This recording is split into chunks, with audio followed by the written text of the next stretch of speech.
Two economic professors, Philip Ager and Marcus Bruckner, state that the extensive genetic diversity pool in America is what allowed economic prosperity within the country, and that the single largest contributor to enlarging genetic diversity is immigration. On top of that, immigration is also very vital to meet U.S. Census and state population requirements. So even though immigrants play a vital role in the separate endeavors of the United States, their treatment and incorporation into society may play a completely separate role altogether. This thought begs the question as a whole. To what extent are immigrants' adaptations limited in their new position in society within America? Good morning, my name is Christian McGee, and I will be presenting about the difficulties separate immigrants have to deal with when moving to the United States of America. With extensive research and analysis, it could be said that immigrants have a limited access to full adaptation within the United States society. According to Elizabeth Vaquera and Elizabeth Aranda, two sociologists, they mention that migrating to a new country is often associated with difficulties such as social isolation, financial strain, language barriers, and cultural differences. Naturally speaking, many of these events are bound to occur because immigrants are in a foreign space, so they must deal with the event of unfamiliarity, which pushes for concern. According to the College Board stimuli, after the Haitian earthquake in 2010, many Haitian immigrants were forced to migrate to the U.S., and even in a much safer environment, immigrants had to deal with backlash and problems with intergenerational trauma and ethnic identity. A few of the separate perspectives on the immigrants would be the workforce and educational fields, laws, and mental health effects on the immigrants, which brings me to my first claim. Immigrants are treated unfairly in societal structures such as the workforce and education in comparison to natural-born citizens. Existing literature suggests that non-European migrant populations are particularly vulnerable to discrimination and social exclusion in their host societies. For instance, evidence shows a higher likelihood of negative socioeconomic outcomes such as unemployment, low-skilled jobs, and poor housing among immigrants of color. Having to deal with such problems that are very limiting goes full circle to provide examples on issues that many immigrants must face that natural-born citizens may not have to deal with. Such problems show difficulty with working, which is a fundamental point when it comes to development in society.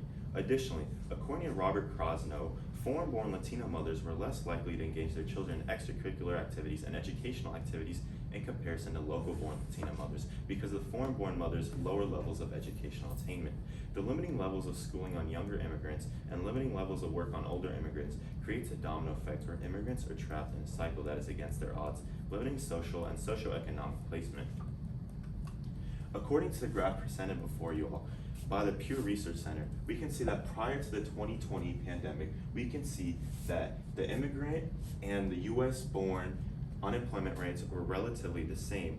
However, as we see, when COVID struck, the foreign-born immigrants were the first to let go and had a 3% gap, which at first may not seem too extreme, but when further diving into the graph, you can see that that's 75% of the initial unemployment rate prior to the COVID, which leads, and even after the pandemic, we can see that immigrants had a slightly higher level of unemployment than natural-born citizens. My second claim is that immigrants must deal with oppressive laws. Michael Keegan says that the judicial branch of the United States declared that federal law holds power that can prevent immigrants from speaking about political candidates, and that they could be deported even though it would naturally be a promise of the First Amendment. These acts are exclusively placed on immigrants, which now would have a limited say in their development in the country, not having full access in their democratic representation in society. Additionally, due to the United States' more racist history dealing with complications in the past with foreigners from countries such as Mexico and China, this led to the development back then that set racist laws set in stone. While many of these laws have been uplifted, they set groundwork and precedents that are put against modern-day immigrants. These past and present precedents indicate a difference shown among US-born citizens and immigrants, all which imply a level of resilience to what immigrants can truly adapt to. Lastly, immigrants suffer from a wide variety of mental health issues when adapting to the new environment. Salis Wright, an assistant dean of the doctoral program at the Boston College School of Social Work, mentioned that many different immigrants deal with many social problems, such as migration-related stress, language difficulties, lack of connection with friends and family. These problems all increase the risk for mood and anxiety disorders, and that the largest, most consistent creator for mental health problems exists due to discrimination. All these problems are guaranteed to occur regardless of any measure taken due to the act of living in a new environment far from the immigrants' born countries. Not only are these social and lawful constraints on immigrants, but there's also mental and emotional as well, restraining immigrants from nearly every corner. A study conducted that the longer an immigrant lives in the United States, the higher a probability that they are bound to develop a mental health disorder. Immigrants that stay for more than 10 years have a near 20% chance of developing a concern. That's a more than 1 in 6 probability of occurrence. There's also a positive correlation between mental health problems and years spent. We can even see there's a larger than 10% chance of occurrence for short-term immigrants as well, and they have a much wider standard deviation. There are a few possible solutions to these issues, such as making laws in favor of immigrants and beneficial aspects such as workforce laws and educational laws, and another solution would be to provide more social programs and social funds. However, both of these problems hold some limitations. The limitations to the first problem consist of opposition from political parties and interest groups and limited resources for mass amount of immigrants. And then the second limitation would be lack of monetary support and dissenting opinions and lack of people willing to donate such sums of money to them. My conclusion is that immigrants have to deal with numerous internal and external conflicts, and that these problems from settling consist of issues with racism, mental health, lack of work, lack of education, lower payout rates, language barriers, and laws that prevent their development. Many of these issues aren't usually dealt with natural-born citizens, so there's usually a lack of notice there of these problems. Ultimately speaking, immigrants are faced with limits to their adaptation within the United States society. Thank you. Are there any questions?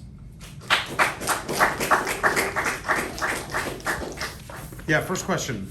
What information did you need before you began your research? Okay, so I knew a little bit about how much immigrants might have been discriminated against.